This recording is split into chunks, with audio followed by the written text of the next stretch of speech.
You might ask, what is Bitcoin backed by? But is that actually the wrong question? Let's mine deep.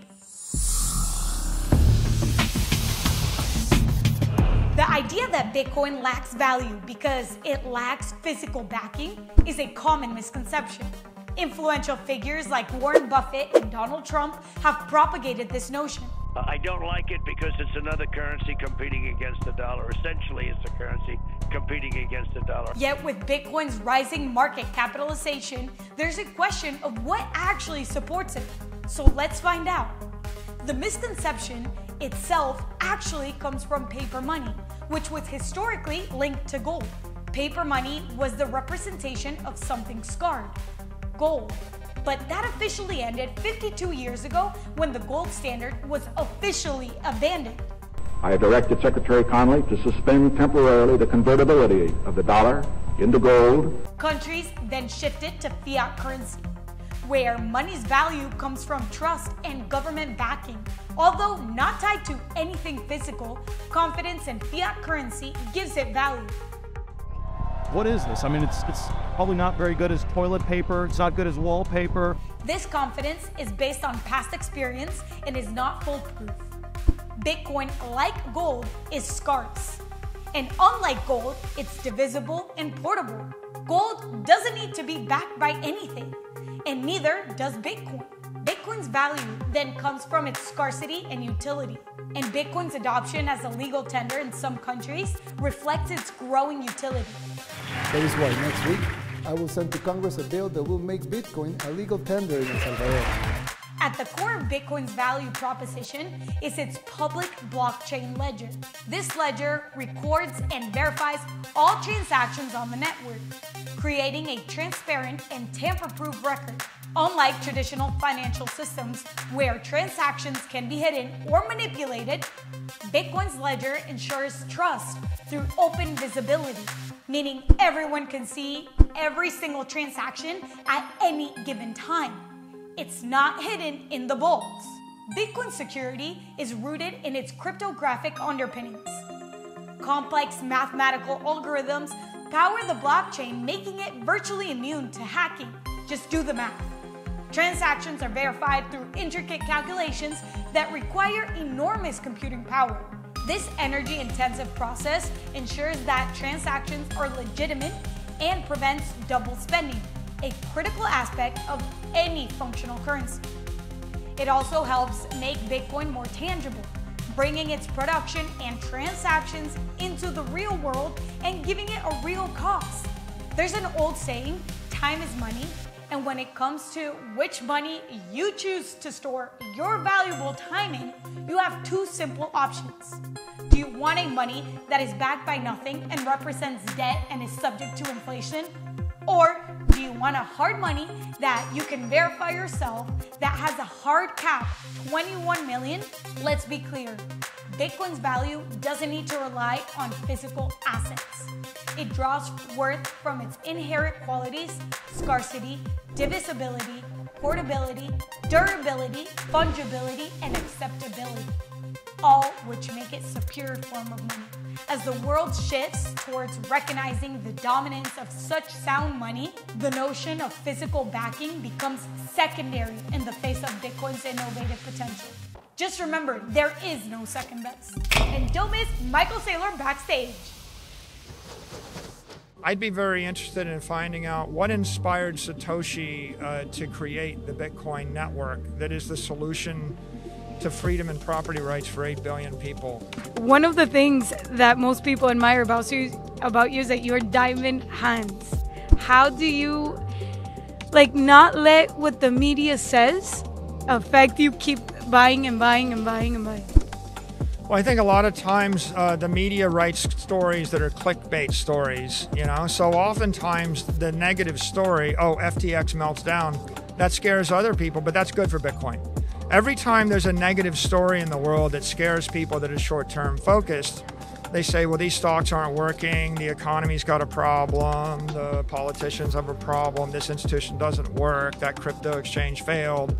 All of those things are good for Bitcoin. They just look negative as the headline. So the way that I manage to avoid being bothered by them is I stay focused on the fundamentals. And when I read these things, I think not about how does this affect the Bitcoin price today, but I think about how does this affect the ability of 8 billion people to benefit from this asset a decade from now. And if you take a long-term view, then you filter out the noise. You know, the world's full of sound and fury and noise. Filter the noise, focus on the signal, and Bitcoin is the signal. Wait, I have to ask, how did you manage to orange pill your whole board? Well, first I did a lot of study on my own, and I surfed the internet quite a number of evenings. And then I picked out the 3 most compelling videos on Bitcoin. What is Bitcoin? Bitcoin is the world's first cryptocurrency, and it works because of the world's first public blockchain network. What does Bitcoin do? It's simple. It lets you send and receive value to and from anyone in the world using nothing more than a computer and an internet connection. An old Andreas Antonopoulos video on what is Bitcoin, and a debate on Bitcoin versus fiat currency that I found, and another what is Bitcoin video. And I put those 3 video clips together with maybe with something like a link to a white paper like the bullish case for Bitcoin or something. And then I created a text message and I sent it to each board member and I said, I want you to look at all these things. This is your homework. No one comes to accept Bitcoin without doing the work and appreciating the fundamentals for themselves. You can't just tell them what to think. Then everybody realized, hey, this is the solution to the company's problems, and so it's worth the risk and the effort to move forward. Who orange pilled you? Like, who is in charge of orange pilling you? And when was that moment that clicked for you, that Bitcoin made sense, that you're like, this is like where I believe? Well, you know, starting from 2012, people mentioned it offhand and I saw it, but I didn't need it, and so I dismissed it. I was the disinterested observer, and I would occasionally post a snarky comment about it, just like people looking at it from the distance say something snarky and cute or funny or silly. I had a friend, Eric Weiss, and Eric had been much more heavily involved in Bitcoin than me for years previous. And then during the COVID lockdowns in March, April of 2020, the interest rates went to 0, the money supply expanded, the world economy came to a grinding halt, everybody started questioning lots of things, the work from home thing, remote work, new technologies. And at that point, I had this problem with my balance sheet, you know, and I was worried about the future of the company. And I said to Eric, so tell me about that Bitcoin thing again. And he said, oh yeah, well, you could think of it as like crypto gold. I'm like, crypto gold, digital gold, mate. So who do I go look? What should I do to find out more? And he gave me a list of websites and podcasters. And then I kind of orange pilled myself he gave me that bump, you know? And then after coming out of my little, you know, I don't know, rabbit hole, my eyes were open and I said, Bitcoin is the solution. And I was glowing orange. I would say before you invest your money, invest your time in learning about Bitcoin. Here's a quick recap of the week. Bitcoin is thriving in Argentina as Javier Milei comes first in Argentina's primary election. Invito a los argentinos a sumarse a la revolución liberal que va a hacer que en 35 años Argentina vuelva a ser una potencia mundial. He's a pro-Bitcoin presidential candidate. This is huge for South America. He even pledged to close the nation's central bank while saying he would make every effort to avoid a default on the country's sovereign debt if he wins this October. Over in the UK, PayPal will temporarily pause the ability for UK customers to buy crypto on its platform, starting October 1st, as it works to comply with the new regulations. Obviously, they hope to restart their services in early 2024, but we'll see. But that doesn't stop Ledger Live from teaming up with the US PayPal team. Through this new integration, verified PayPal users in the United States will be able to buy Bitcoin through Ledger Live.